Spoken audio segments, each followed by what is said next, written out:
అమ్మ ప్రాణాలు గాలిలో ఉంటే ఈ పిల్లాడు ఏం చేశాడో మీరే చూడండి. ఒక అమ్మ తన కొడుకుతో బ్యాడ్మింటన్ ఆడుతూ ఉంటుంది. అప్పుడే షటిల్ కాక్ గేట్ స్లాబ్ పైన వెళ్లి పడుతుంది. దాన్ని తీయడానికి ఆ మదర్ నిచ్చెన తీసుకొస్తుంది. నిచ్చెన మీదకి తీయబోతుంటే ఆ నిచ్చెన అన్ఫార్చునేట్లీ పడిపోతుంది. నిచ్చెన పడిపోయి ఆమె స్లాబ్ ని పట్టుకుని వేలాడుతూ ఉంటుంది. ఇది చూసిన కొడుకు అమ్మ ఆపదలో ఉందని తెలిసి పరిగెత్తుకుంటూ వెళ్తాడు. ఆ నిచ్చెన లేపడానికి ప్రయత్నిస్తూ ఉంటాడు. ఆ చిన్న పిల్లాడి తాహతకు మించిన బరువు, కానీ చాలా సార్లు ప్రయత్నించిన తర్వాత ఆ నిచ్చెన నిలబడుతుంది. ఆ పిల్లాడి వాళ్ళ అమ్మ సురక్షితంగా కిందకి దిగుతుంది. ఇక్కడ ఈ వీడియో మనకి 2 లైఫ్ లెసన్స్ నేర్పిస్తుంది. మొదటిది, ఆ పిల్లాడు తన తాహతకు మించిన బరువుని ఎత్తగలిగాడు అంటే దానికి కారణం ఏంటో తెలుసా?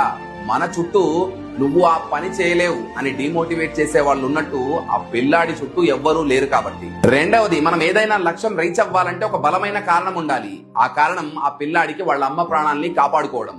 ఆ బలమైన కారణమే ఆ పిల్లాన్ని సక్సెస్ అయ్యేలా చేసింది. సో మిమ్మల్ని డిమోటివేట్ చేసే నెగటివ్ జనాల నుండి దూరంగా ఉండండి. మీ సక్సెస్ కి కావాల్సిన స్ట్రాంగ్ పర్పస్ ని వెతికి కెరియర్ మీద ఫోకస్ చేయండి.